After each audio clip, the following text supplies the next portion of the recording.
what was the thing that radicalized you? I said, for me, it was the food pyramid.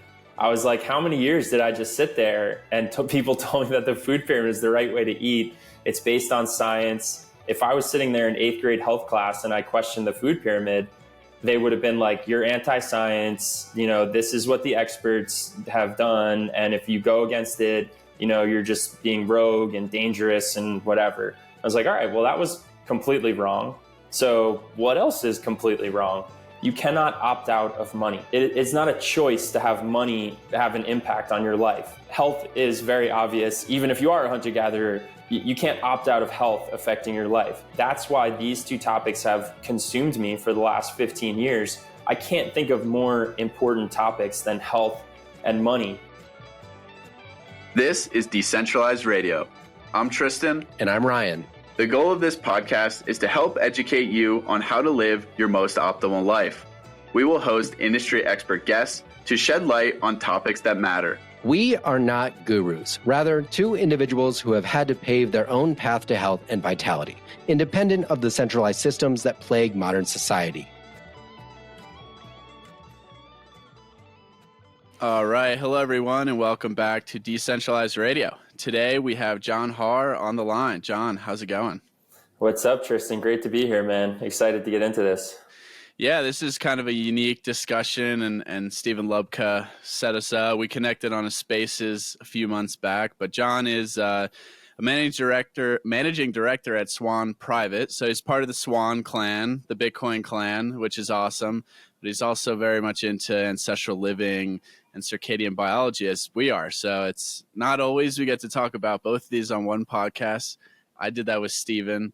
But yeah, I think it'll be a fun chat. And Ryan is soaking in the sunshine as well in his backyard or side yard here.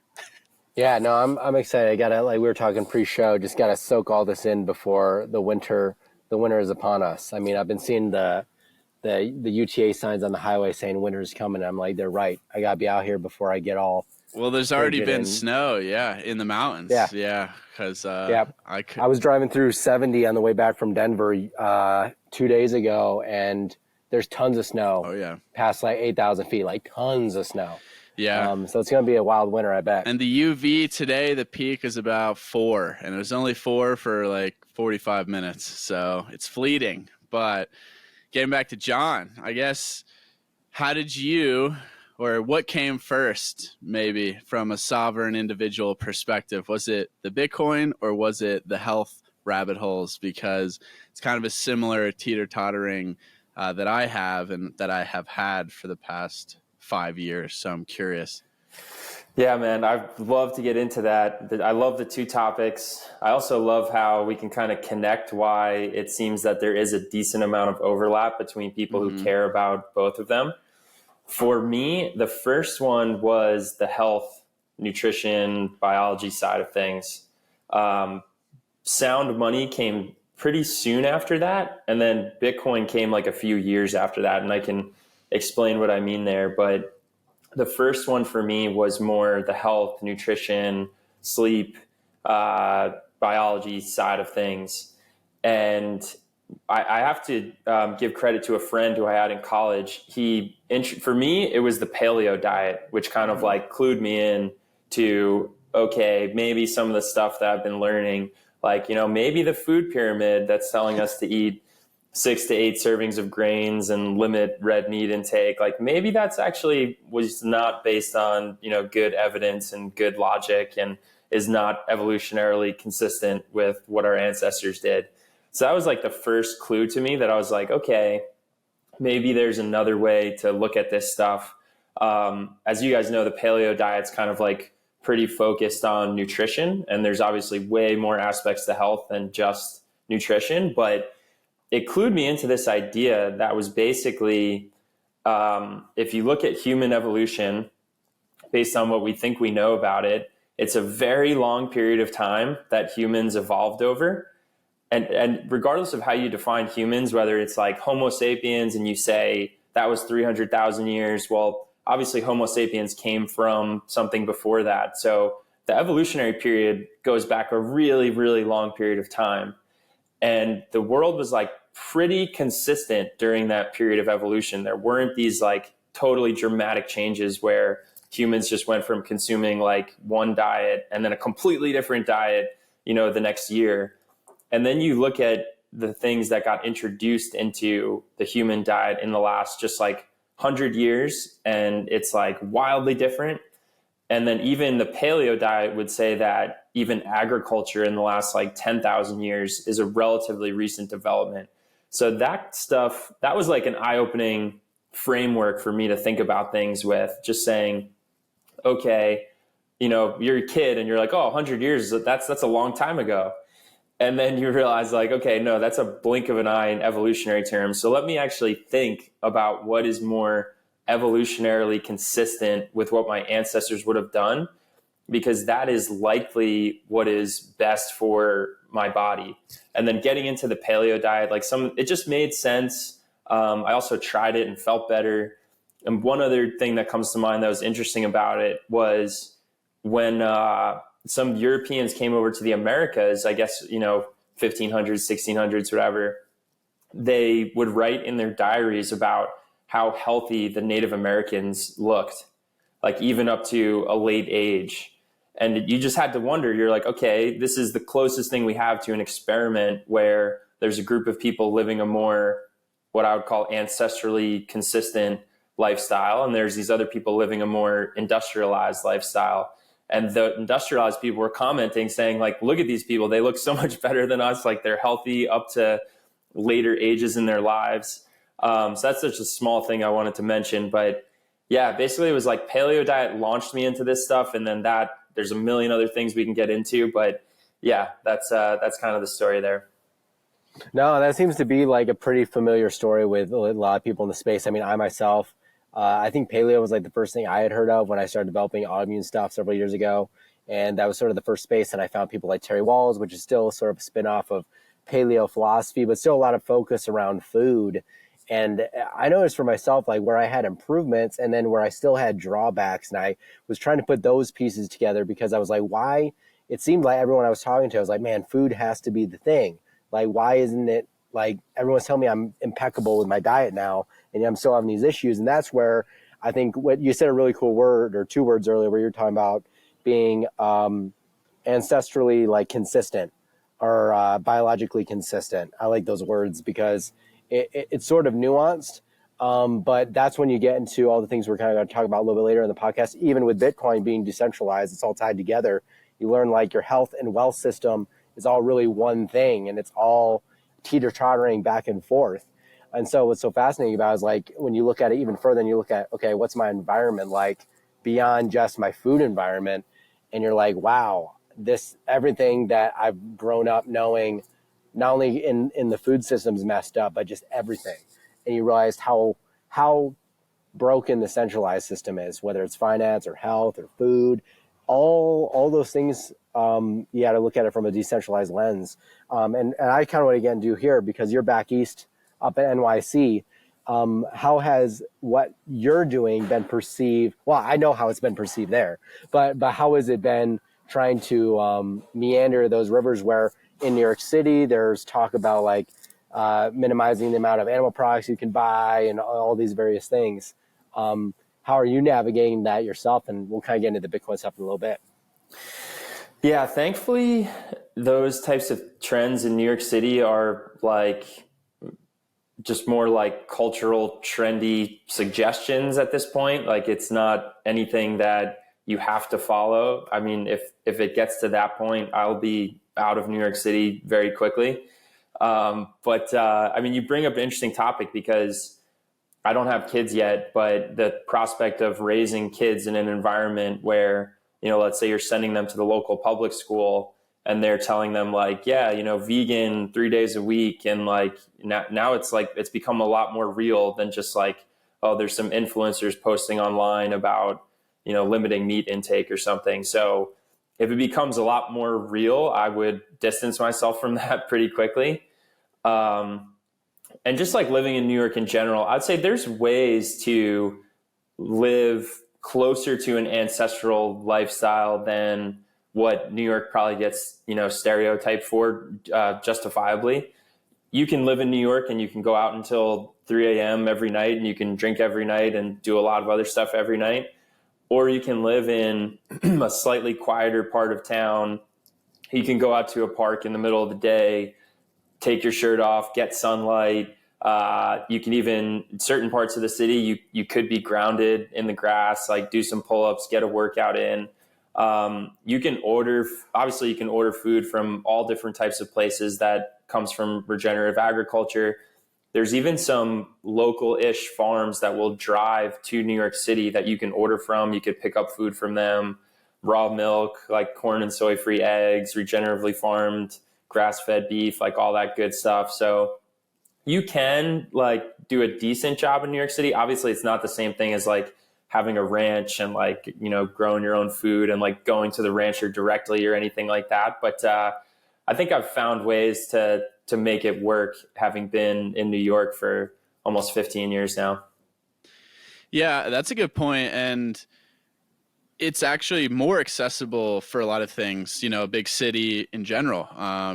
You have all the local producers in probably the whole greater New York City, New York State, New Jersey, North Jersey at least, area coming to you, right? So you probably have an abundance of options that if you want to go down that rabbit hole of, procuring food locally and not just going to your whatever average grocery store, yeah, that's a big convenience. And that was something that was really nice to have and that I sometimes miss, being in a far more rural setting here. You have to be a lot more deliberate and really get into the community aspect. But I think, the grounding, you can make it work for sure. And I mean, anybody can go outside. For me, I just had enough of kind of like the noise, air pollution, and then the non-native EMFs and the traffic. So, but New York City, actually, you don't even need to own a car. So I guess you can, actually, I would highly recommend it's probably way better if you don't own a car, at least if you're right in the city. Because I used to occasionally drive in from like Jersey City and I would just lose my mind trying to go through like the Lincoln Tunnel. But yeah, how have you obviously your evolution and what matters in terms of health has evolved. And, if you're just on diet, then people are like, oh yeah, it's fine. It doesn't make it really a big difference of living in a city versus living out in nature. And I see all these guys, these keto guys, these, primal guys that they post a picture of their steaks, whether it's raw, cooked, or whatever. And yeah, they're in like a 10th story high rise and under blue light all the time. So it's a bit of this like, are you really primal? I don't really know. So how has your thought kind of evolved around that? And I guess in general, what made you think about more than just diet? Because like you said, paleo, very heavy on the diet. I think it's foundationally great, but we know that there's more to it than just diet. Hey, friend. Thanks for listening. If you really enjoy this podcast, it would be really appreciated if you left us a 5-star review on Spotify, Apple, or subscribe to our content on YouTube. This helps us get to a larger reach and a larger audience to spread this wonderful free education. Yeah, it's a great question because like you said, some people start with diet and they just kind of stay there and they don't branch off into these other things. Then other people that's just like the tip of the iceberg. And then you're like getting into so many other things. I think for me, I like to believe that I was applying the same type of logic that got me so interested in the paleo diet, meaning basically looking at it and saying, wait a minute, our bodies were effectively designed by us being in our environment over this really long period of time. And that's what kind of made us, made certain nutrition and food appropriate for us. And then we changed it in the relatively recent past. Like that was the big light bulb moment for me that made me think, okay, paleo diet makes sense. Food pyramid does not make sense. But if you can apply that way of thinking to way more than just your diet. And like, let's go into the other huge one would be light. And we talked about some of this in our Twitter spaces, which was awesome. But I think it's even easier for me to grasp the importance of light and how big we've changed our exposure to light than it is for diet. And apologies if there's any background noise, but with some other people here. So with light, before 150 years ago, there was no such thing as artificial light. Of course, there was fire for a reasonably long period of time, but in the grand scheme of things, fire is closer to like moonlight than it is to daylight or to true like blue light. So if you think about it, humans for our whole period of evolution, whatever humans evolved out of, whatever came before that, all the way back to like single-celled organisms on this earth, the environment they lived in was one of cycles where there was a period of light followed by a period of dark. And that cycle only got broken in the last 150 years. So to me, like, I don't think you need to have a PhD in chemistry or biology or be a nutritionist or anything to understand that you just take a system that operated a certain way for a really long period of time, and then you make a dramatic change, like, okay, now humans can be exposed to bright blue light at night. The burden of proof should be on the person who is saying that that would not have a big impact. So for me, it's just obvious that that is going to have a huge impact. So yeah, I'm sure we can get into this. You guys will probably have tons of thoughts, but it really was me just taking the same application of what I think is logic and reasoning that made me interested in nutrition, and just applying that to light and saying, wait, hold on a minute. There was this massive change in the last 150 years, and it's not appropriate for the human species. Totally agree. And it's interesting too, because we've had discussions with Dr. Moore-Ed and Carrie B. Wellness and people about like circadian health, biology, and all these things. And what was the biggest realization for me around light, which didn't come till way after I had already discovered diet change and all of these other sort of ancestral principles. But it was in reflection of when I was at my lowest of lows, not only physically, but mentally, suffering from, my backstory is I had an eating disorder and then developed autoimmune stuff and all these crazy things. But I had like anxiety and depression for years before that. And I never really took into account the fact that I was pretty recluse and indoors 99% of the time. Like my work was inside.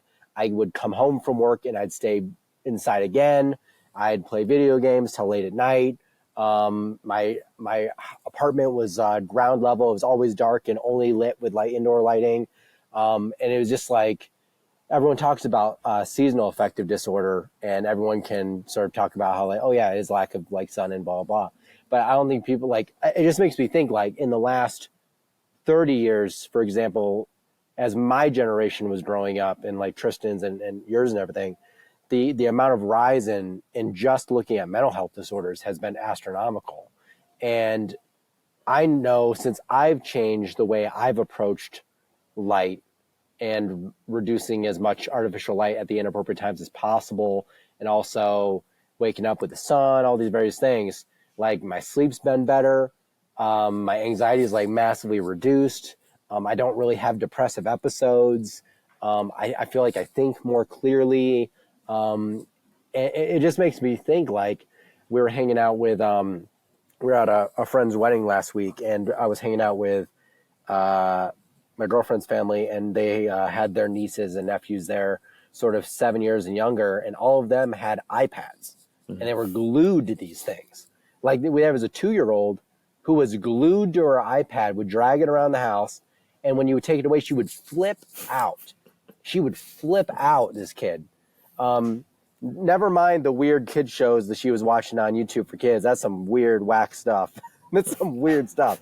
But I was thinking, I was like, man, and she, 2 of these younger kids who are, I believe, 6 and 5 are already diagnosed with like anxiety disorder and like something else or other. And I'm like, holy crap. I mean, no one's connecting these dots about like their environment that they're being raised in when they're like myelin's like still not developed and like their eyes are still like developing. It's just crazy. So it's one of those things where once I think you break through that initial wall, like you said, finding paleo and being curious, and you have that innate curiosity, it sort of grows, and then everything sort of falls together.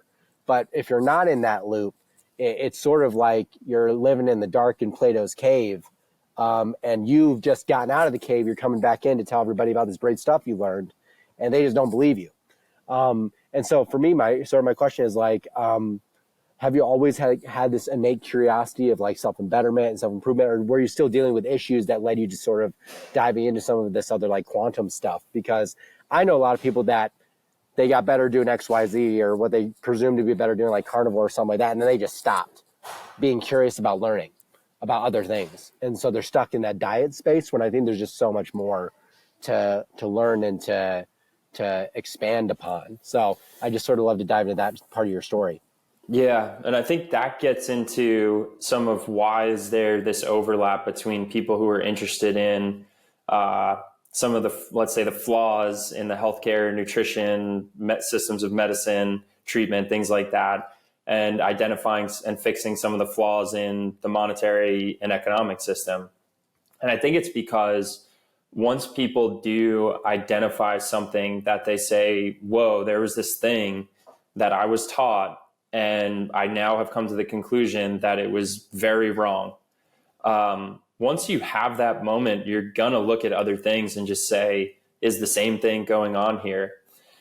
And, you know, to be fair, that you could take everything to an extreme in a bad way, right? Like, I'm sure there's some people out there who say, you know, now they're looking for like the flaw in every system, and maybe they're finding flaws that aren't really there or something like that. But I think it's become pretty common for people to say, or this is basically what happened to me. To answer your question, I was not really like in high school or even early college. I was not the type of person who was like questioning everything and saying, no, the teacher's wrong. If anything, I was the opposite. I got good grades because I just did what the teacher said. I did what my parents said. I wasn't like questioning the foundations of the systems I was being taught. I was just like, yeah, food pyramid. Okay, sure. I can memorize what's in the food pyramid and get 100 on this test. It wasn't until later in college that I looked at it kind of for myself. I was like, does this even make sense? And Stephen Lupka and I have laughed about this. Sometimes Bitcoiners joke and say, what was the thing that radicalized you? And it's like tongue in cheek. We don't think we're like truly radicals in a bad way. But I said, for me, it was the food pyramid. I was like, how many years did I just sit there and people told me that the food pyramid is the right way to eat? It's based on science. If I was sitting there in 8th grade health class and I questioned the food pyramid, they would have been like, you're anti-science. You know, this is what the experts have done. And if you go against it, you know, you're just being rogue and dangerous and whatever. I was like, all right, well, that was completely wrong. So what else is completely wrong? So that's kind of how it started for me. But like I said, I was not someone who always questioned things. It's just when I got the first one that I was like, okay, this is not correct. For me, it was just, it seemed obvious to say I have to at least ask if other things I'm being taught are incorrect. And I think that's why so many people go to these topics and there's overlap. And then just last thing I'll say, there probably are tons of topics like this that could attract people. But for me, these are the biggest topics. Let's just call it health and money. These are the biggest topics. You can't, unless you're going to live a hunter-gatherer lifestyle somewhere, you cannot opt out of money. It's not a choice to have money have an impact on your life. Health is very obvious. Even if you are a hunter-gatherer, you can't opt out of health affecting your life. So for me, I think that's why these two topics have consumed me for the last 15 years. I can't think of more important topics than health and money. There's other topics out there. You could immerse yourself in, 16th century English literature, right? I'm sure that's like a rabbit hole of its own. The reason I don't want to fall down that rabbit hole is because I could go my whole life not really knowing about 16th century English literature, and it'll probably be fine. My life won't be any different. You can't opt out of understanding health and money. They're the two biggest things that affect you individually, and they're the two biggest things that affect society as a whole. So that's why I'm just like deeply passionate about them. I continue to find something every day on one of those two topics that I'm just amazed by. And I really think they are the rabbit holes that have no bottom. Yeah, wow. I mean, there's so many parallels to exactly the frame of mind that I had when I was like writing my book. I was just trying to conceptualize that the people, your health and your wealth are literally the two most important things. Like that's it. And that's exactly what you're saying here. It's so true, yet 99% of people don't even give it a second thought because they're just too ingrained in the system, or they're just too preoccupied with all the social distractions, social media or what have you, entertainment. And what you're saying is true, but you're also saying it to people that are like us. And people like us look through the world from this decentralized, thought-provoking lens. And once, like you're saying, once you look at it one way, oh, the food pyramid, the whole food system's rigged. Well, what else is rigged? What else has changed? What else have we been lied to about? And then you keep going.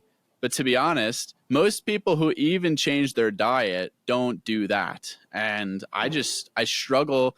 Even the more radical people are still really, really fixated on diet. And I think it's because they're like, yeah, the light environment's changed. It's good to maybe block some blue light. But then, you get deeper and you start talking about EMFs or something like that. And they're like, oh, that can't be that big of a deal. I'm like, how can you not think this is changing and this is impacting your health if you're on board with the food? It's like step one. You're like, okay, maybe the light stuff. You're like, okay. And then here, there's so many things that have changed, and you could go into the environmental toxins piece and glyphosate and what have you. But for you, I guess, what have you done? Was this a very gradual kind of process for you learning these things? And then I want to get into implementing changes in your actual life. Because for me, I early on was like, I had blue light blocking glasses, and I was like turning my phone on airplane mode. These are things I've done for 4 years now. And, I got into that from listening to Ben Greenfield. Then I really didn't dive deep until the past year. And I was writing a lot about the food system and regenerative agriculture. But for you, has this been like a gradual, okay, I'm turning the lights off at night, or I'm wearing blue light blockers, and now, I'm turning the Wi-Fi off at night? Like, how has this progression happened? And what have you noticed kind of had the most profound effects? So if someone's maybe in the position where they are starting to get these things and why they matter, what is like a realistic, hey, this is something you can do that's pretty easy, that had a good effect, a good ROI? For me, that was not, crazy out of this world, because obviously you're still living a modern lifestyle in a populated area, which resonates with a lot of people. Yeah. And I would say I'm far from living the ideal ancestrally consistent lifestyle. Like you said, just living in the biggest city in the country. I'm not going to be checking all the boxes that I believe I should be checking, but I still think there's a lot of things you can do to just move the needle in your own life. Like we all said, nutrition is a big one. We're not saying it means nothing. We're just saying that's kind of the first one. That's the tip of the iceberg. It's easier for people to understand. You eat 2 to 3 times a day. So it's just easier for them to think like, oh, that has the biggest effect on me. I do, just nutrition wise, I would say this is probably the obvious stuff, but I'll just say it quickly. Having some break from consuming carbohydrates, whether it's like reducing carbohydrates to once a day, whether it's having at least like a 2 to 3 week period in the year where you actually do reduce carbs for that whole period. I do that at least once a year. I'm not like a keto maximalist guy that says you can never eat carbs and you've got to be keto forever.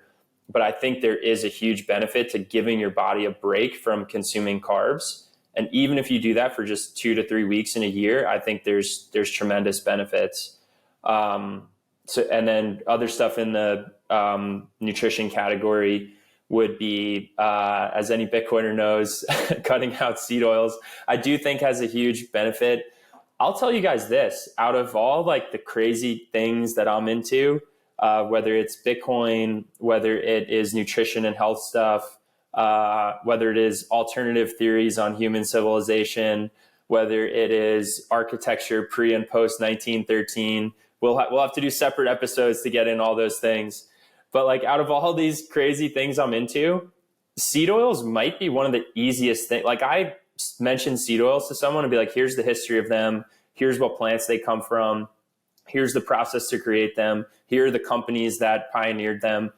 I might have like an 80% hit rate with people, and they're just like, oh my God, seed oil, I don't want to consume seed oils ever again. Whereas like I start talking to people about Bitcoin, and I wish the hit rate was 80% on Bitcoin.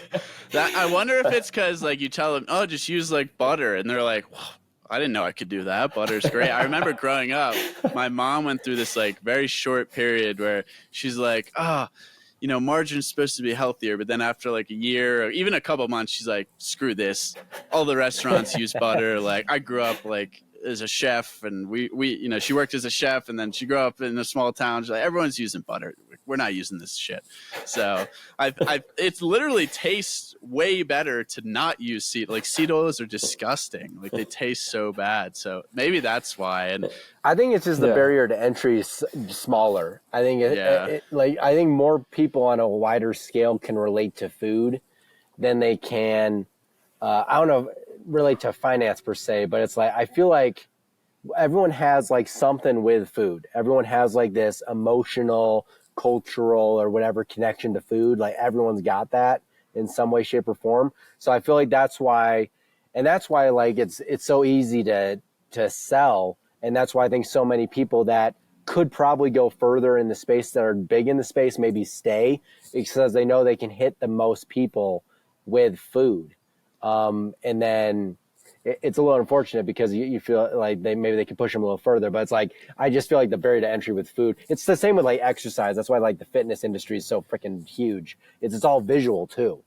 It's all visual. But the seed oils is like, okay, just change this one part, right? It's like you don't have to go carnivore. You don't have to go, because going carnivore or going keto, that's a big ask. But you're like, all right, do whatever you're doing now.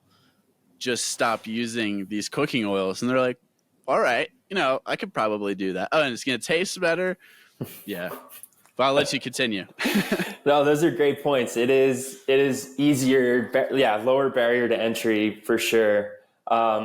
It is much harder if you're eating out of your home, as you guys know, to avoid the seed oils. But even if you could go for something that's steamed or ask for it to be cooked in butter, that's like relatively easy ask too. So people seem to be on board with that.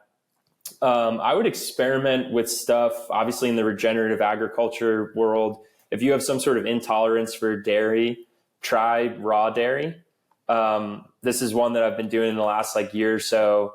And I think there's a really clear, logical way to explain it, and raw dairy specifically. So if you look into the history of pasteurization, and I remember being a kid learning about Louis Pasteur, where pasteurization comes from.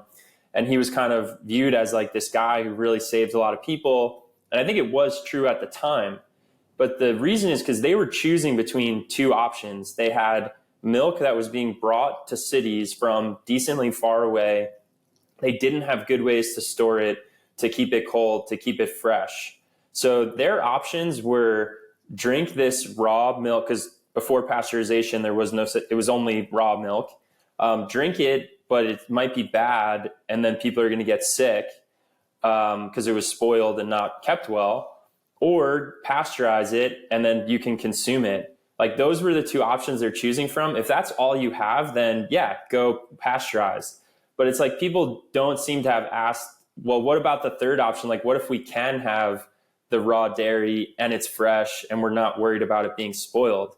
Like that, to me, that's what we should be going for. But it's been over 100 years of people just saying, oh, you have to pasteurize your dairy. And then also I think there's just value in people experimenting for themselves. When I was a kid, if someone would have offered me raw milk, I would have been like, no, they said it's bad for me. Like I'm definitely going to get sick from it. I've been drinking it for a year and it tastes great. Have not gotten sick in any way from it. So sometimes you just have to put these things to the test yourself. So that would be another one on the dairy front. And then just taking off a few things in moving the needle, stuff that I think people could do, the low hanging fruit. Make it a point to be ground yourself, actually physically touch the earth. You guys probably know the name Laird Hamilton, big wave surfer. Oh yeah. Okay. Yeah. He's into all this stuff. I actually was able to meet him and his wife, Gabby Reese, and Wim Hof, the Iceman, in 2016. I went to like a fitness retreat with them, just kind of learned how they operate, got to talk with them for a while.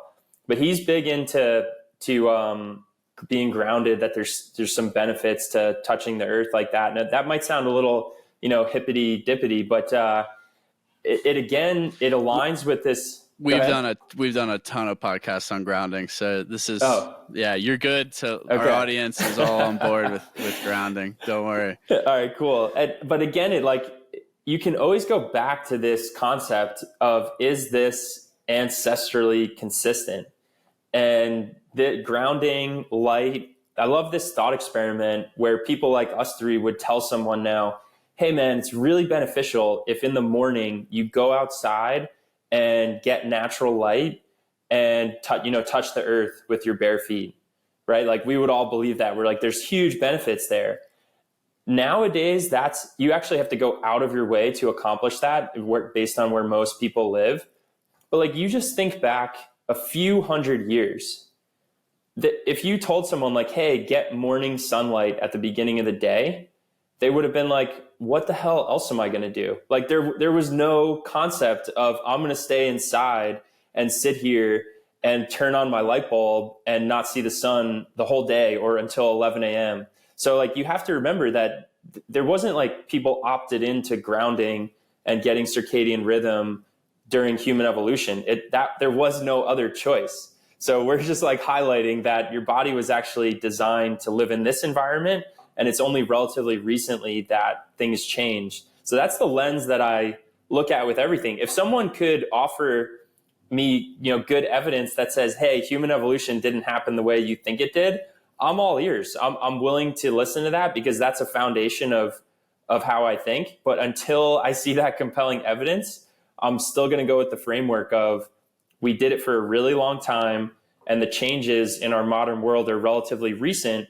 So you have to be aware of what those changes are going to do to you, and they're likely going to be negative.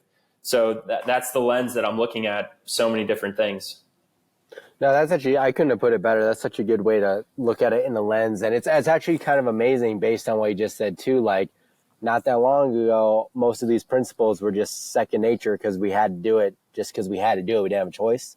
It's amazing how fast we can forget those things based on just how fast technology has changed, and generational wisdom has been lost. Because I'll have conversations with my grandfather about things that they would do, and this was like in like the 30s. But like I'm like, man, like looking at it, I was like, oh yeah, it's like mostly actually it's the cooking stuff. Like they were using lard and like all this like stuff that is like demonized now. And I'm like, all of them were skinny and like fit and working on the farm and like lifting heavy shit around, and no one was really dealing with like a lot of the, mostly I talk a lot about the mental health stuff with them because I find it so fascinating. That's just so crazy today. But no, it's interesting you put it in the lens like that. But I think there's just like this layer of convenience that everyone is just hardwiredly addicted to. And like, I always use the DoorDash example because I have many friends that spend ridiculous amounts of money a month on DoorDash.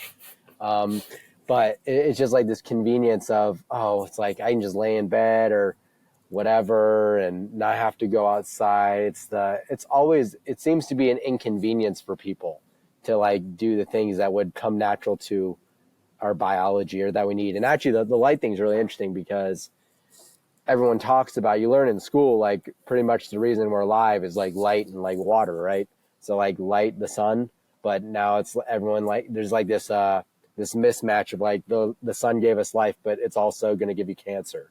So it's like this weird dynamic that we live in now. And so I think if people would just, I think it's harder to do unless you have an issue, but a lot of people have issues now. So I wish they would just be open-minded to it. But you just got to be open-minded to listening and then kind of discern for yourself. You know what I mean? I think that's probably the greatest gift that I found in the community is just like being willing to listen to people and trying to go in without a bias per se, of like, oh, this is actually right when I've been wrong 110 times now. Yeah. So I think that's pretty good. And it goes like the same with finance. But I think the most difficult part is we live in a world where everyone seems to be trying, at least the mass majority, seem to just be trying to get by. So when they have that downtime, they just want to be lazy and lay around and do nothing and watch Netflix or whatever. And so it's hard to want to push yourself when you've beaten yourself up 5 days a week just to barely survive, pay your mortgage, and feed your kids.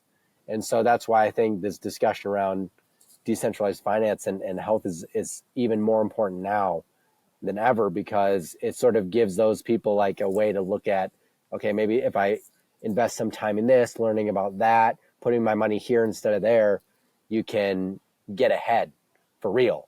But the longer you wait, the harder it gets, you know? Absolutely. And you made me think of a couple things here. I think there's a few different ways that you can arrive at, we'll just call it like truth or a conclusion or a viewpoint. And I think one is what we've talked about a lot. So I don't need to belabor it, but this idea of being evolutionarily consistent, ancestrally consistent, using logic to say, okay, the human species lived over this long period of time, and this is what life was like. And the changes we've made in modern life are relatively recent. To me, that's number one in figuring out what is good for humans to do. Number two would be run some sort of controlled study and say, let's like try to do this. These humans get this, they eat this food, and that. But you have to remember, how do you run a controlled study? You only change one variable at a time.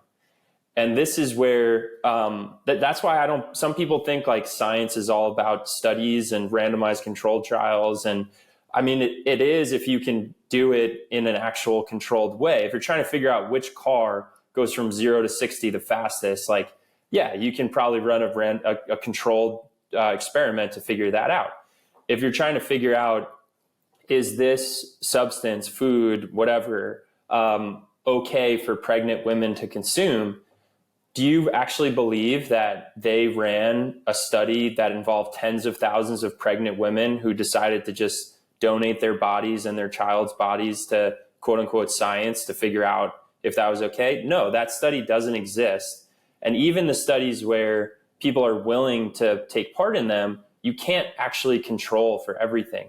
You can't control for what everyone else does in their lives, everything else they consume. You can't control for their genetics. Everyone has a different genetic starting point.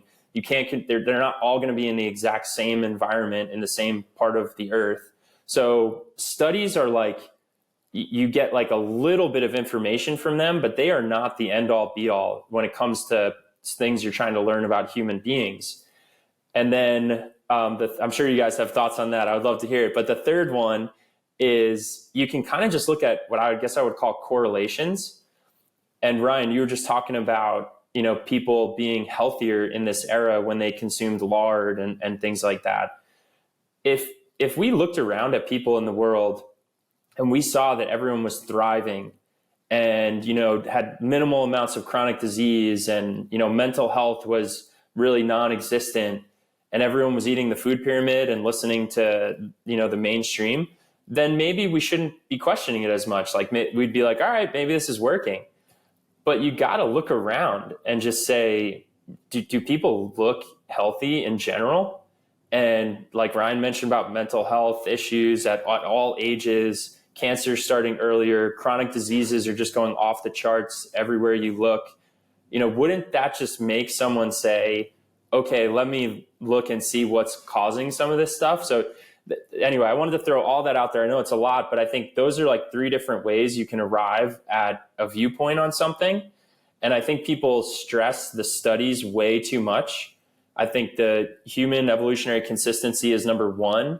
And then just the correlation should clue you in to say like, hey, are we doing the right thing? Or should we be exploring other options? Are you interested in 100% grass-fed, grass-finished bison meat? I'm excited to be a partner with Falls Family Ranches.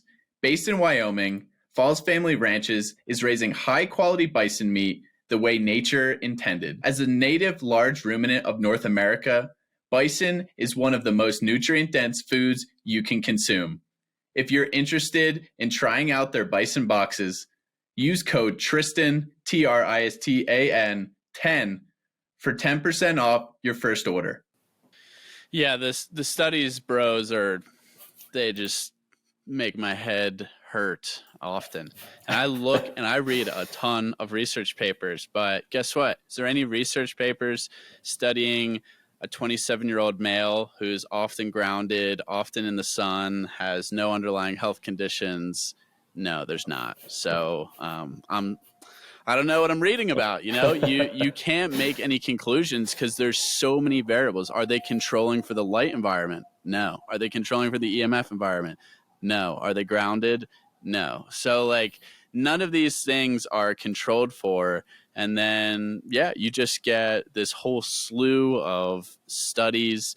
You get industry funded studies, which muddy the water, and it becomes just a mess. And then you get people like Lane Norton out there that are just like professional study readers, and they'll tell you your study is nonsense and his study is fine. And so it is what it is. But for me, it always comes back to this logical lens, like step back, look at the bigger picture of what might actually make sense fundamentally.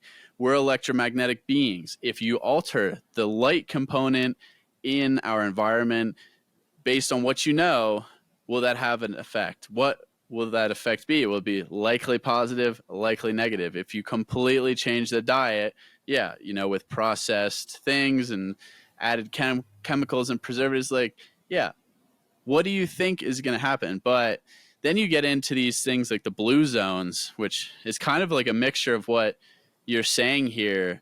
And everyone touts on that. And it's very like diet focused, which is completely not even the highlight of what these communities are doing. But then you're looking at people and communities from 50 to 100 years prior, right? Like these folks are 90 to 100 years old now. Okay, you're 25, you're 35. That's not going to help you. You can't grow up. You can't go back and grow up in the 40s or in the 50s. So if you think someone living in Sardinia who's 20 has like a guarantee to just live to 100 as well, now you're out of your mind, because the environment is completely different. And going back to what you said about the Native Americans, it's really fascinating to think about that, because we used to have kind of these pockets of people where we could go and look at like, oh, chronic disease isn't as prevalent there.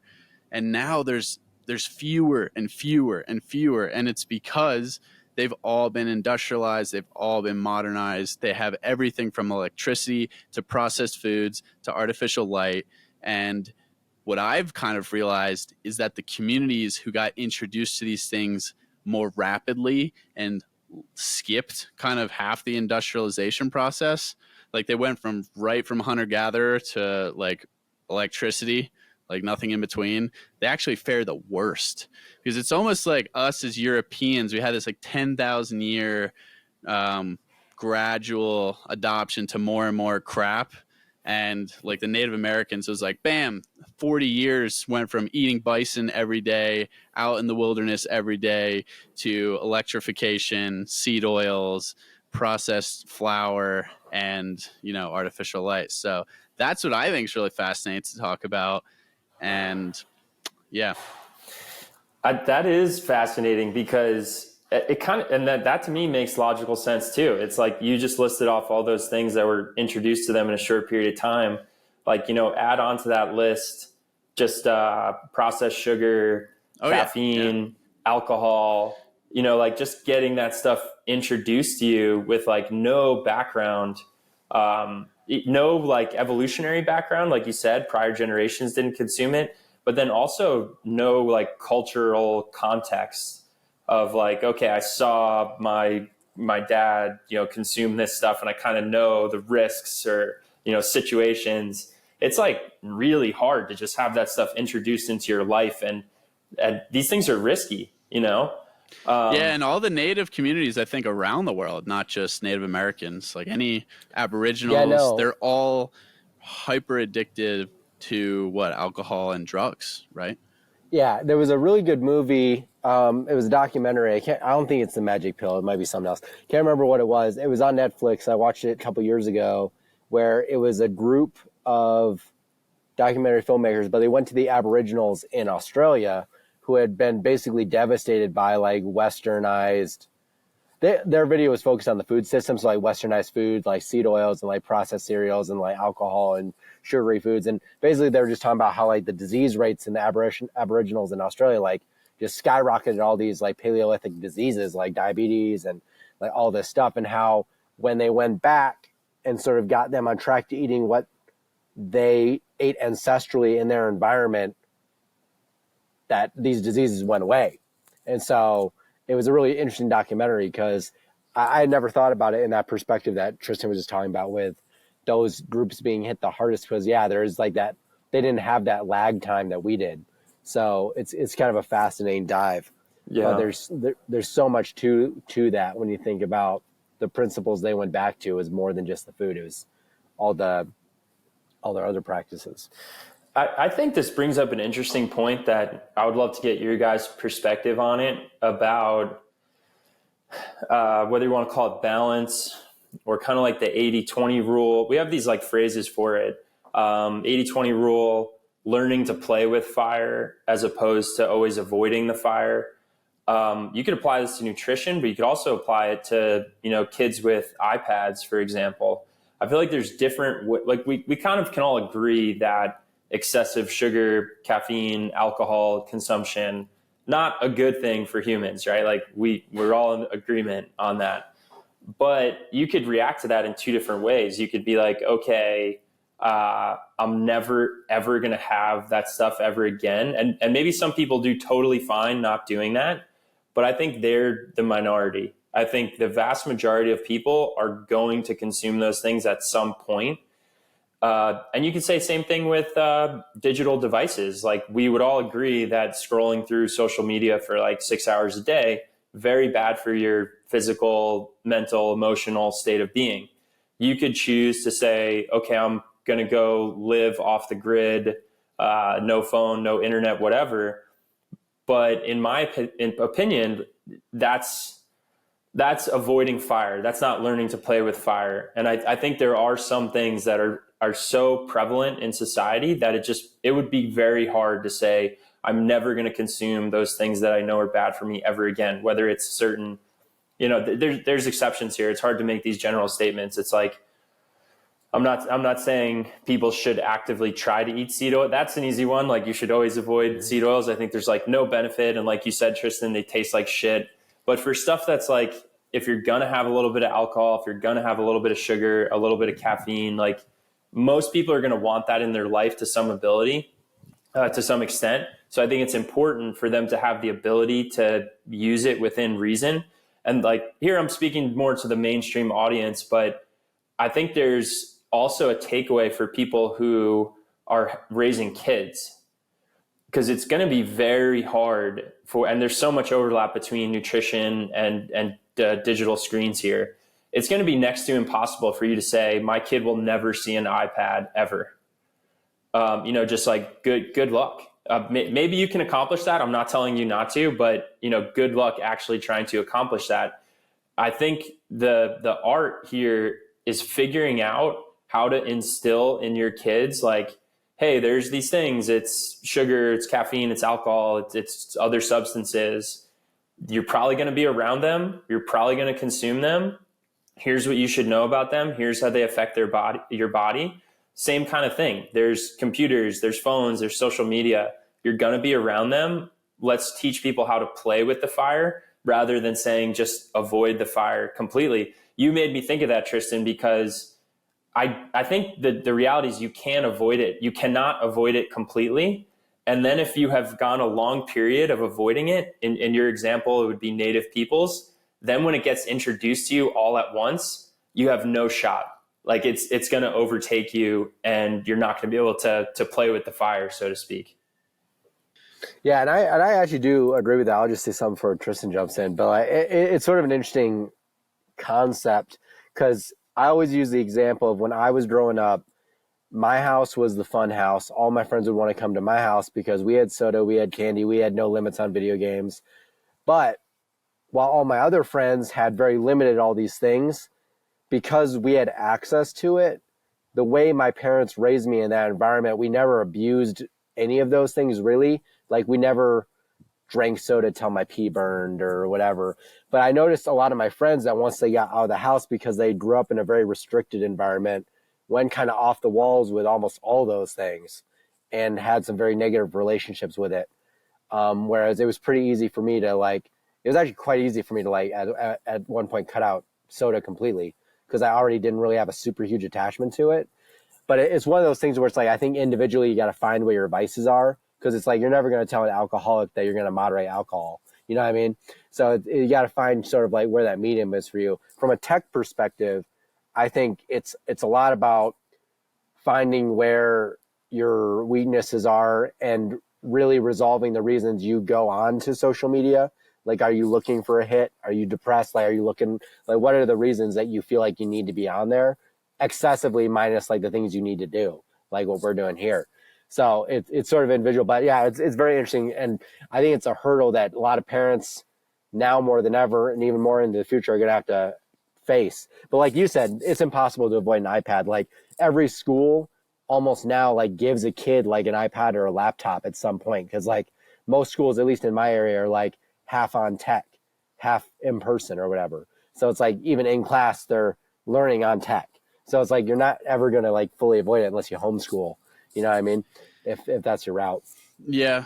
I kind of have a lot of strong opinions on these types of topics, but at the end of the day, you're looking to go for just consistency and improvements, like make progress. You're not striving for perfection is what I'm trying to say. Like nobody is going to be perfect. Nobody is going to avoid all the environmental toxins. It's literally impossible. But what you can do is you can consistently progress in your lifestyle habits, and then you're also building resilience in your health. So you're able to, have a higher tolerance, but then also you're mitigating the exposure. So it's like a double benefit. However, what you're saying, John, about, you might be more sensitive, this is actually true. And this is where it kind of like becomes a tricky situation, because when you do sometimes cut out a lot of these toxins, and I've found this especially with blue light, high EMF areas, even just, I don't know, eating just processed foods in general, they affect me way more than someone who's just living in this soup all the time. And that's just because I'm not exposed to it as much. And it's a really tricky situation because, we're electromagnetic beings. And I actually read about this in a book, and it was like the more finely tuned we become, the easier it is to kind of be disrupted. So it's very strange. And that's why I think actually, a lot of these more recent hunter-gatherer societies have just been completely just obliterated by modern technology compared to Europeans who have gradually been introduced to it. So it is kind of a balancing act, but at the end of the day, you're not going to avoid it. So to me, pick your battles, right?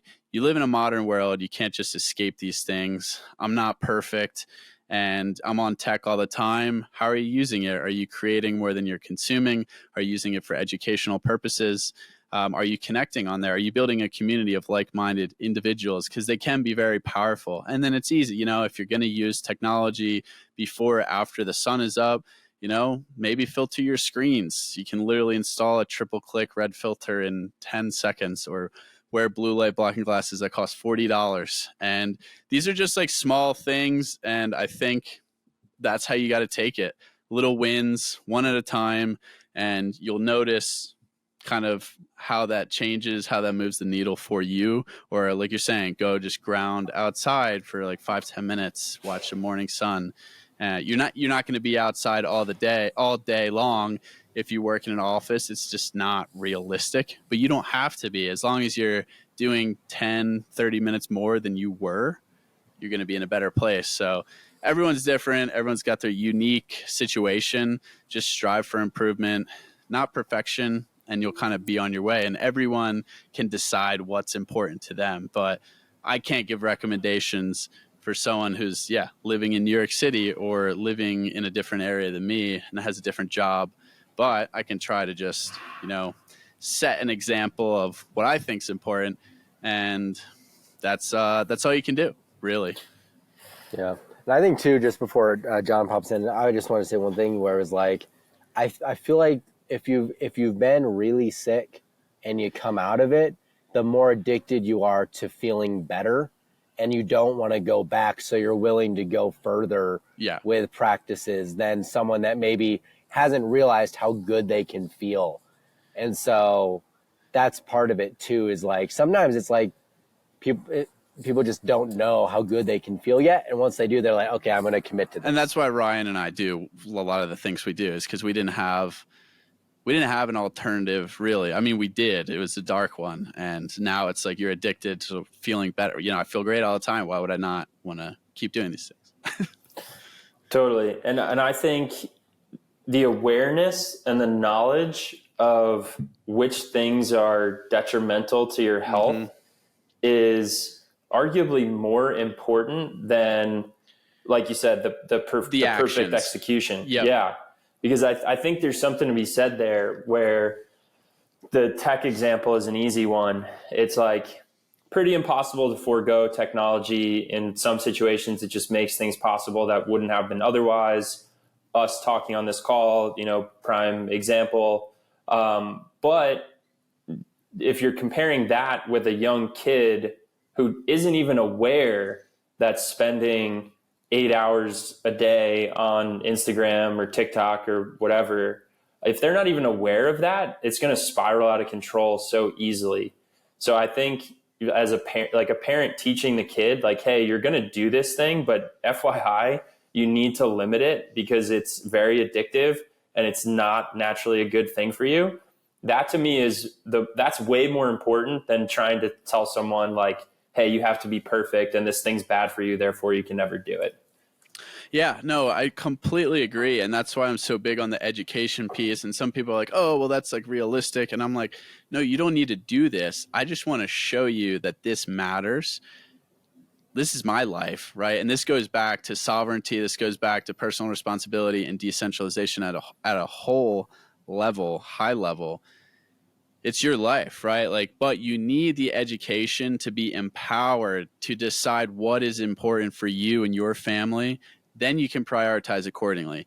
Personally, I don't care what you do. I care what you know, so you can make those decisions for yourself. I'm not here to hold your hand and tell you you need to do X, Y, and Z.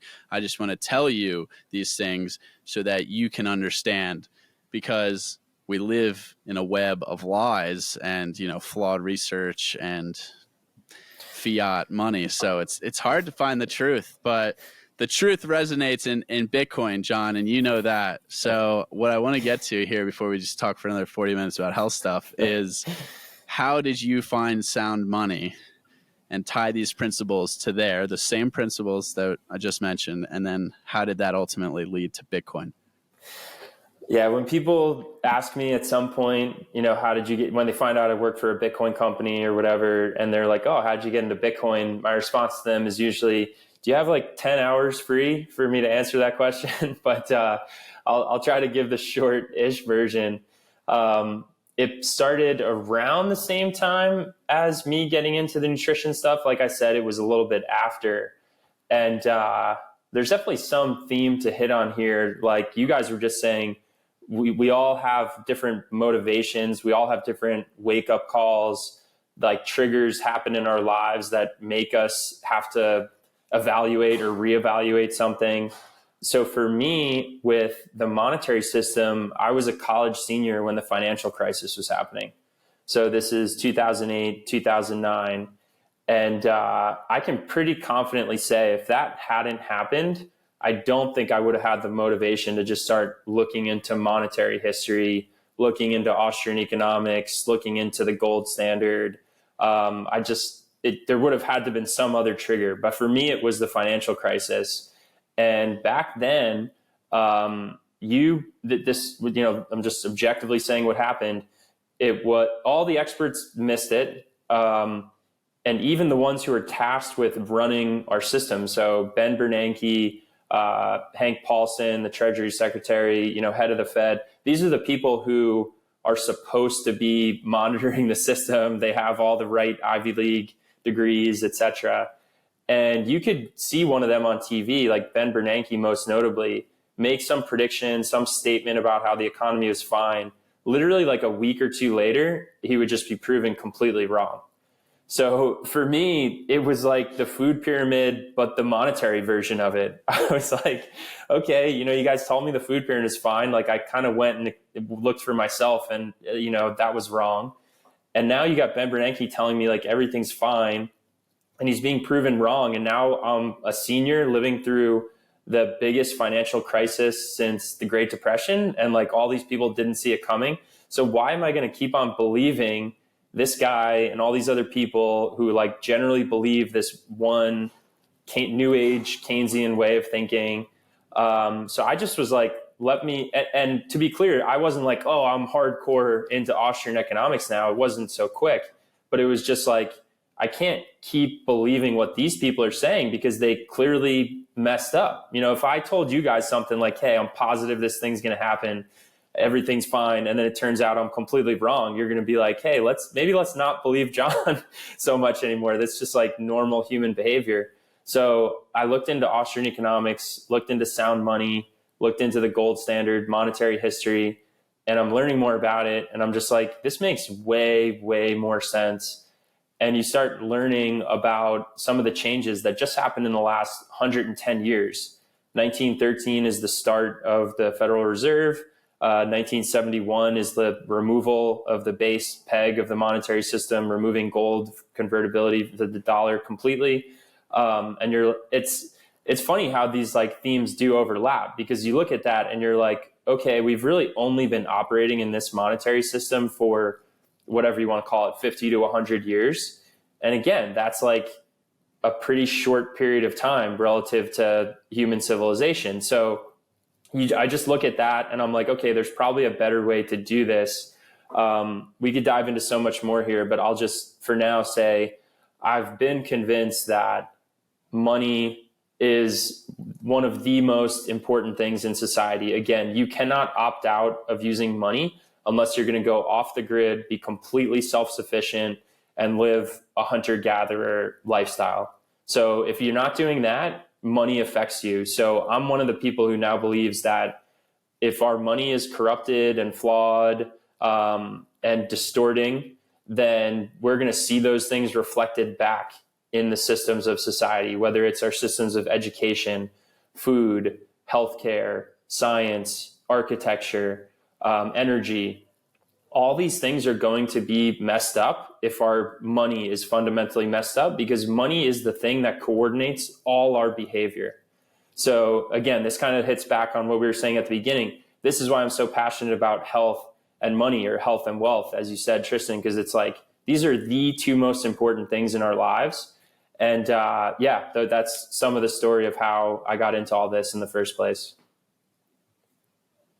Yeah, I mean, it's interesting too. I really like that you sort of you went really brief, but going over the history of like the monetary system a little bit, about like switching from the gold standard to the petrodollar and all that stuff. Because the more you sort of, we were talking about at the very beginning, but the more you sort of expand, you're like, I think the better equipped you are, the more you understand history and how things have gotten to where they are now.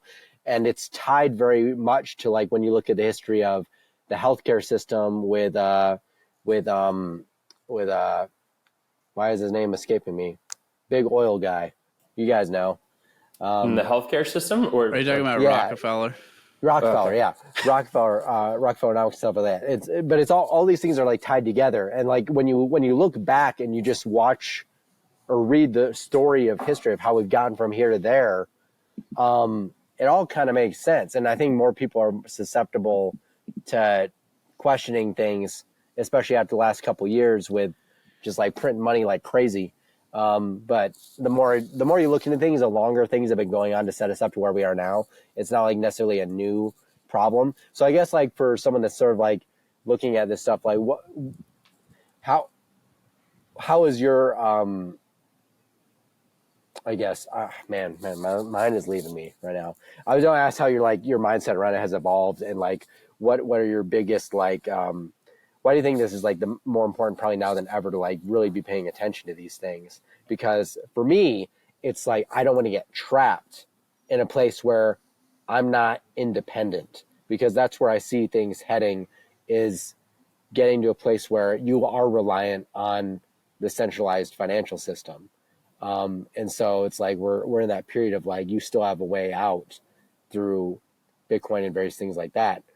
I'm sure that's sort of like where your mindset has been at too. Yeah, I think it hits on the broader topic of what people usually refer to as self-sovereignty. And I like to separate that out, self-sovereignty versus self-sufficiency. I think those are two different things, and it's important to make that distinction. It's really hard as a human being to be self-sufficient. We're social creatures. If you could band together with other people, you can get more accomplished. So it's hard to just say, I'm going to be totally self-sufficient. Self-sovereignty, I think, is something that you can strive for more and is easier to accomplish while still having those social relationships and people specializing and things like that. So self-sovereignty would be, you can make as many decisions for yourself as possible without some other entity, centralized entity, telling you what you must do, it's designing the rules for you. So again, I think there's a lot of overlap here between money and the healthcare system. And I think that's why so many Bitcoiners are passionate about the healthcare system as well. One other thing I'll just mention in case any of your listeners are not aware of this, but we're talking about sovereignty and being a sovereign individual. There's a book called The Sovereign Individual, and it talks about some of the biggest changes throughout human history. And one of the recent biggest changes would have been the printing press and the Protestant Reformation, so circa 1500. And this change in technology ultimately led to, I'm sure a historian, would say there's multiple factors, which is of course true, but like this is a big one. This technology, the printing press, led to information being disseminated in a much more decentralized way. That led to the centralized power that the Catholic Church had over Europe and much of the developed world at that time. That led to their stranglehold being lessened. And if the Catholic Church had their way, they would have said, hey, we don't want the printing press to exist because we're going to lose all this power. But guess what? They didn't have a choice. It just, played out that way. So one of the big takeaways from that book is there are technological innovations that change the course of history, whether people like it or not. And I happen to believe that Bitcoin is one of those technologies. For the last 100 or so years, we've just, or more, we've just been on this trend of things getting more and more centralized, more and more authoritarian, or at least the potential to be authoritarian. And Bitcoin's kind of this technology that gives more power to people at the individual level. And I hope that we're seeing this analogy play out where the technology comes and the centralized powers, central banks, governments, they don't want something like Bitcoin to exist. But I hope it is like the Catholic Church and the printing press, where it's here now and they really can't do anything about it. So that's like, just speaking in generalities about why I'm so passionate about it, why it has the ability to truly be one of the biggest innovations and changes in human history. There's a lot to get into there, but I think that's an interesting framing, because it, to an average person who barely has heard of Bitcoin, they think it's like a Ponzi scheme or something. And you tell them like, hey, this could potentially be as big as the printing press. They'll probably think you're crazy. But when you put it in those terms of it's a technology, it totally changes the incentives and power dynamics, maybe it'll get them thinking a little differently about it. Yeah, I think that's spot on. I also think the average person probably has no idea how impactful the printing press was. So don't give them too much credit there either, John.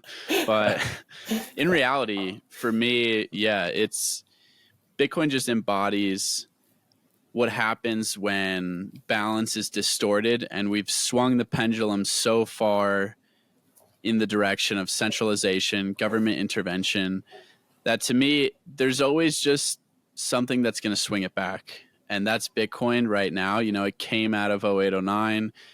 If 0809 didn't happen, you know, we'd never have Bitcoin, or maybe it would have taken another 30 years.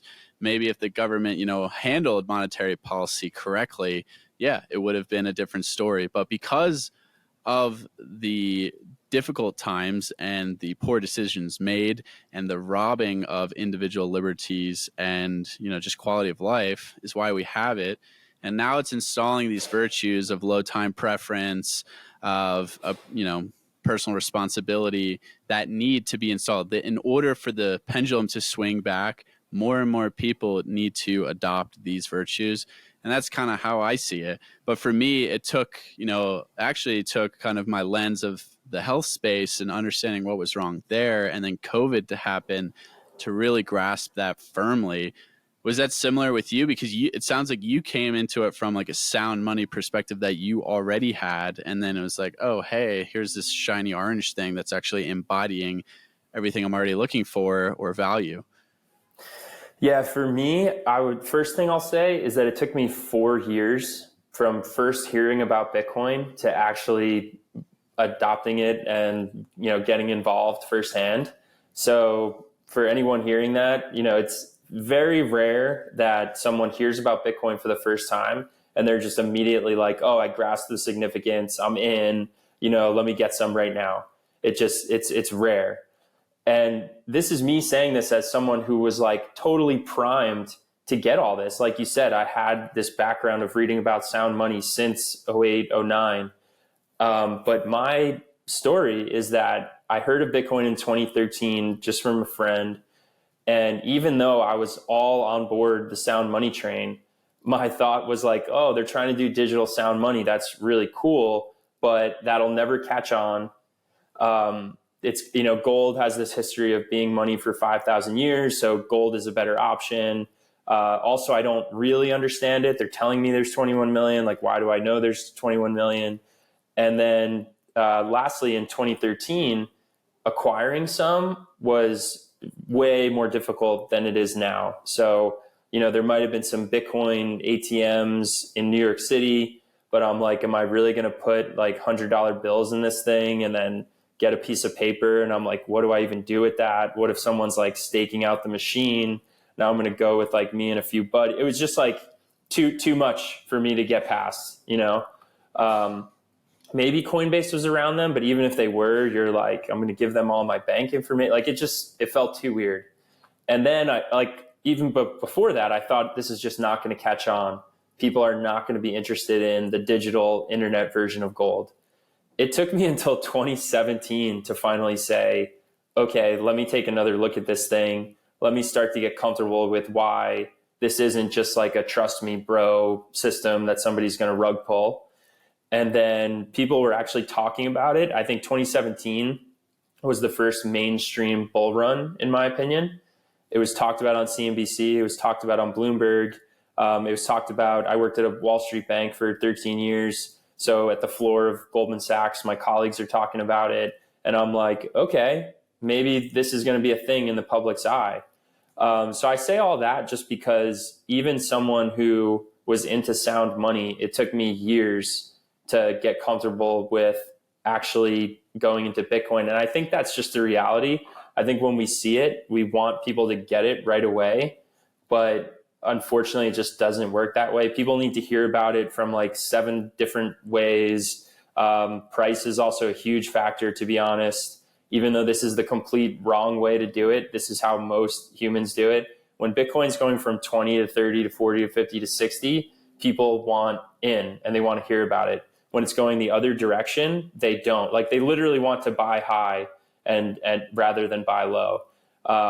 You know, easier said, you can lead a horse to water, right? But that's just kind of how it is. So I think we have to be patient with people adopting it. And then just one other thought, Tristan, you hit on this, which I think is important, and it ties into our conversation about health and nutrition.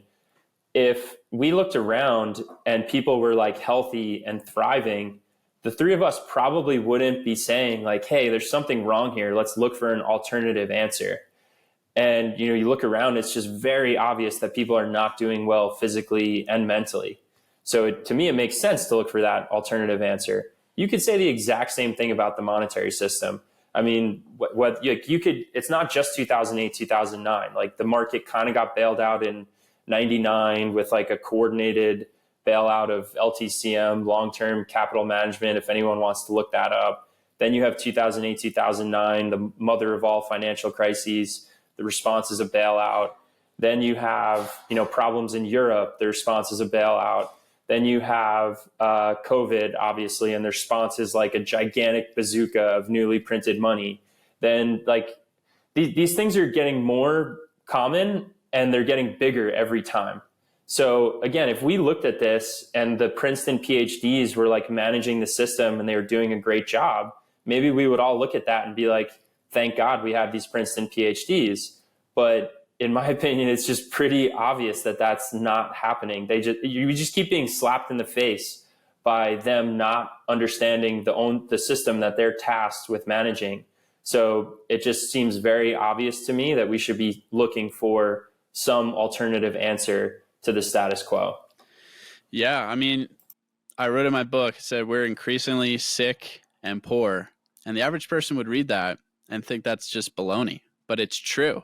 If you look at chronic disease rates, and if you look at the purchasing power of the dollar and the amount, you know, people earn compared to, say, the price of a house or the price of common goods, yeah, it's fallen off a cliff. And what you're saying is spot on as well in terms of coming to that realization. It does take time. I mean, it took me 4 or 5 years of, you know, a couple of years from hearing about it to buying it, and then a couple of years of learning the hard way and shitcoins. And so, like, you know, COVID really came about and everything culminated for me.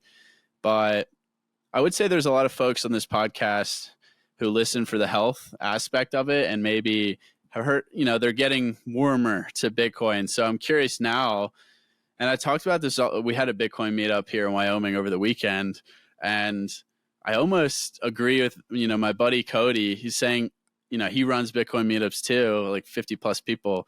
And we're both like, yeah, I don't think we've actually successfully convinced more than one person to actually buy Bitcoin and be fully, you know, convinced about it. And I think for me, that's my mom. I actually had to, on the phone today, you know, teach her how to do self-custody, moving her funds off an exchange. But for you, you know, what does that look like in terms of trying to bring someone in to Bitcoin? Do you even think it's like really effective to even do from like an individual level, or how do you go about communicating that? Because I think doing something like this is really powerful because we're like, hey, decentralization is important in this aspect, this aspect, this aspect. Maybe you should consider it. Be a little bit hands off, but I'm curious. Maybe you could give us your elevator speech. I think there's a lot of ways to go about this question of how do we increase adoption? And I think the answer is you do it like all the above. You know, do the podcasts that get out to big audiences, talk about it with your friends, write an article, throw a conference, just like all the above, because you really never know which of those things is going to be the trigger for someone. And like we were talking about before, it's usually not one thing that gets someone from zero to adopting Bitcoin. They usually need to hear many different things. And then even when they decide to, you know, allocate some of their wealth to Bitcoin, to save in Bitcoin, they're usually not saying, okay, 100% of my savings goes into Bitcoin tomorrow. Like they're gonna dip a toe in, as they should. Like they should get a little skin in the game, move it around, custody it, you know, wipe your wallet, restore your, like all those things that you're supposed to do. Someone should do that so that they feel comfortable with it. And so a lot of people, most people have to go down the crypto, altcoin, shitcoin route just to understand like, oh, this Bitcoin thing is not just the same as all these other tokens. So that process, I think, has to play out in people.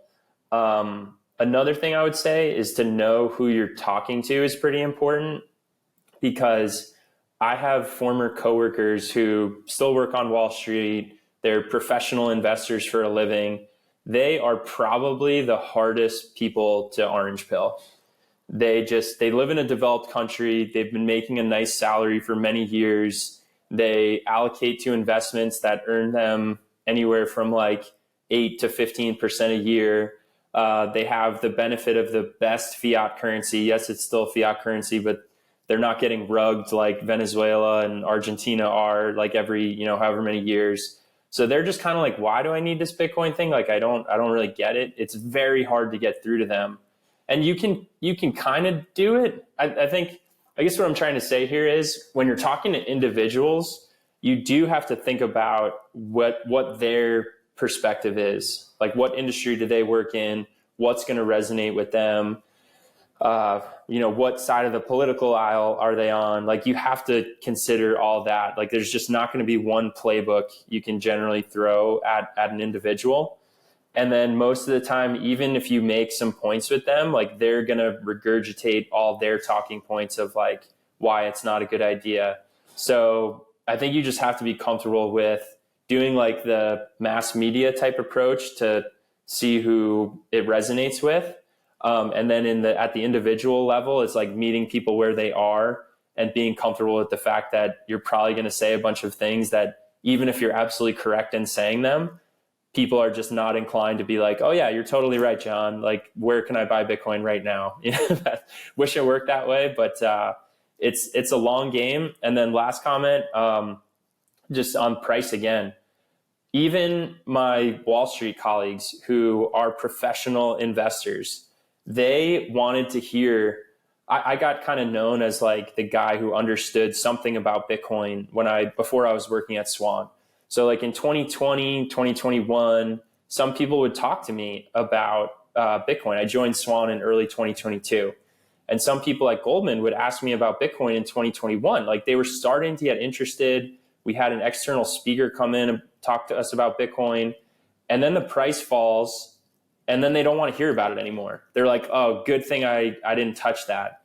And I think for some people, it's just going to take a few cycles for them to realize that, yes, this thing goes up and it crashes in a big way, but the long-term trend is very obvious of where this is going. And they just, I think, need to experience that like once or twice before it actually hits home for them.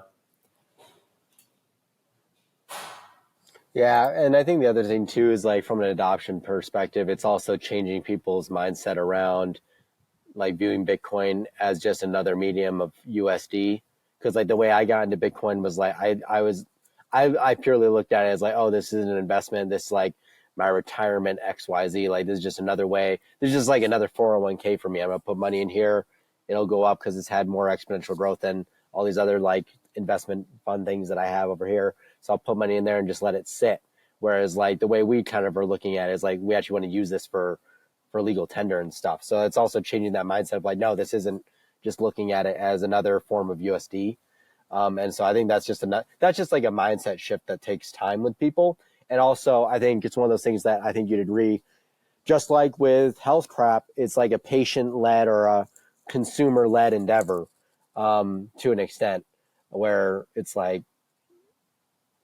less business led or whatever. It's not like, for health, it's not going to come from the medical institutions, for instance. So it's sort of like you got to do your own due diligence, which also I think is the beautiful thing about Bitcoin and all this decentralized health stuff, is like it puts the responsibility back on you to learn stuff and do things and be an active member of the community and stuff like that, and not just like lean on shit all the time. It's almost like you don't want people to just believe you right off the bat. You want them to like do their own research, come to these conclusions themselves, and then slowly take the dive, slowly get more and more, just ingrained in this movement. So I think it's probably by design, right? We want to attract individuals who value personal responsibility, who are skeptical, and then who are going to kind of put in the work to understand something. And like you said, that just takes time. So I think the adoption is just going to take time too. But quickly, last question. Is there anything, you're really excited about in the Bitcoin space, having ETF? Like, are you very bullish on post-halving once again, I'm sure? Yeah, man. I would say, just to summarize my view on Bitcoin, is basically that I am fully convinced that sound money is what we want from an economic perspective and from all those other perspectives, like systems of food, healthcare, education, energy, architecture. Like, it's gonna help those things. I'm fully convinced of that. And when I say sound money, I mean a money that's fixed in supply, digital, peer-to-peer, can be sent easily and cheaply from one person to another, no governments, no banks involved. That I am like 100% convinced of. There's a separate question, which is, how does Bitcoin become sound money for the whole world?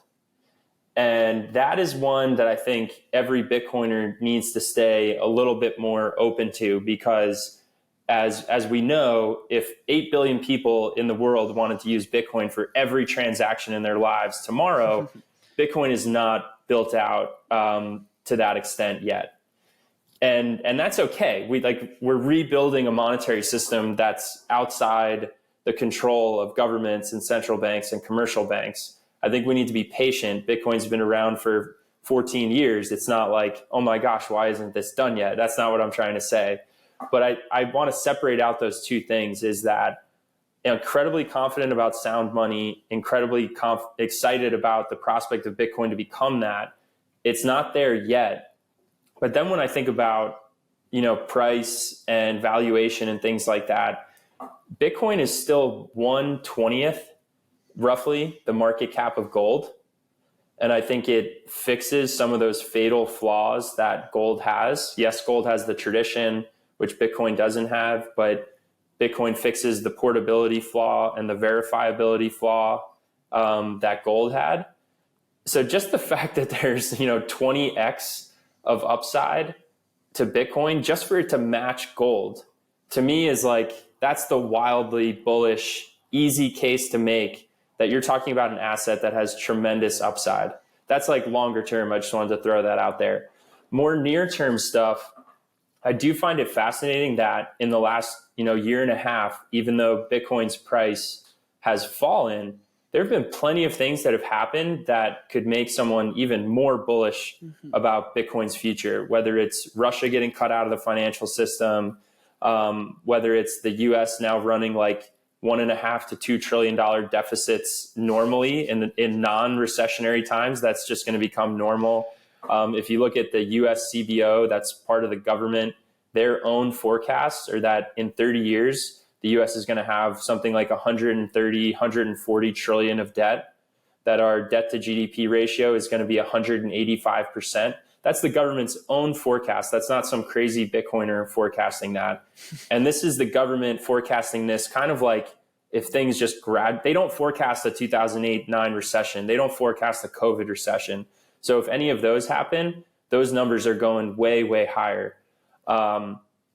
So all of those things kind of put together, like I look at what happened in the last few years, I look at the institutional adoption, potential ETF, just the fact that Bitcoin is becoming more easy to acquire, to custody, to send, merchant adoption, like all of these things make me way more bullish for even just the next year or two. And then you layer on top of that the longer term picture that I was sharing about the fact that it's still 1/20th the market cap of gold, just makes me wildly bullish. But last statement, I would say I'm a subscriber to the belief that it's easier to predict the next 5 years than it is to predict the next 5 months. So, hard for me to give a price prediction, but I feel pretty confident that when we look back 5 years from now, acquiring Bitcoin when it's at a total market cap of 500 billion at a price of under 30K, I think people are going to look at that and be like, oh my gosh, what a opportunity of a lifetime that was in 2023. Yeah, I think that's a great way to summarize it. And yeah, I wasn't really asking for any price predictions are short term. I know those are kind of just throwing darts at the board, at the wall. And yeah, it's to me, it's like a no brainer, right? Like you just look at the macroeconomic environment, and I'm not, highly knowledgeable in this topic, far more knowledgeable about health stuff, but it's just so obvious to, that it's broken. The system is broken. But it's going to take time, and who knows how we get there. And like you're saying, if the own government's forecast is that rough, and that's not even taking any harsh, situations into account, what does that really mean?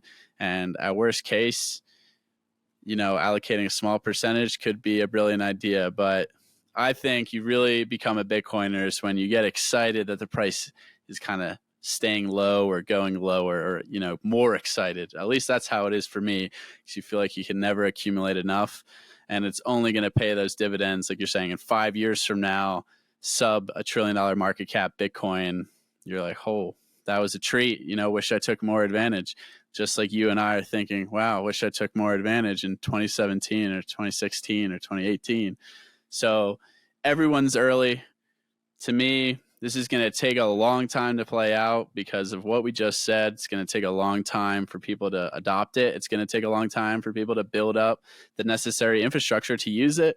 And it's going to take a long time for the fiat world to collapse. And it's easy to get caught up in the narratives that are going on, especially right now, World War III, everything that's going on. But at the end of the day, you control what you can control. And that low time preference, I think, mindset is just the most valuable asset you can have. So, John, thanks so much for coming on. We'll have to do this again in the future and maybe do a little bit more deeper macro dive. Said the same thing to Steven. Maybe we could even do a dual podcast. That would be fun. And anywhere you want to send people to. I know you're on Twitter. Don't know if you have anywhere else. Yeah, man, this is great. I could talk to you guys all day long. Would love to do it again. And Twitter @John_@_Swan. Way more active on there now than when I worked on Wall Street. Nobody on Wall Street uses Twitter. So I'm glad that I can actually post things that I'm thinking, don't have to self-censor due to my employer. So yeah, check me out there. And Swan is just swan.com. We do a ton of free public educational content, kind of like we were talking about in this discussion, just the awareness and the knowledge. You have to start there. You have to know why you're doing something. And we put out tons of content for people to learn, live content in terms of like recurring podcasts and stuff. And then kind of what I would say timeless content, like some of the best articles. We have something called Swan Canon, which is like, there's a Bitcoin 101 in there. There's Bitcoin and energy. There's Bitcoin as a payments technology. There's just like all these different sub rabbit holes within Bitcoin as people learn when they start to go down the rabbit hole. So yeah, check out Swan if you want to learn some more about Bitcoin, and would love to chat with you guys again at some point. Awesome. Well, thanks so much for coming on, man. And thanks to everyone for tuning in to another episode of Decentralized Radio. We'll see you next time.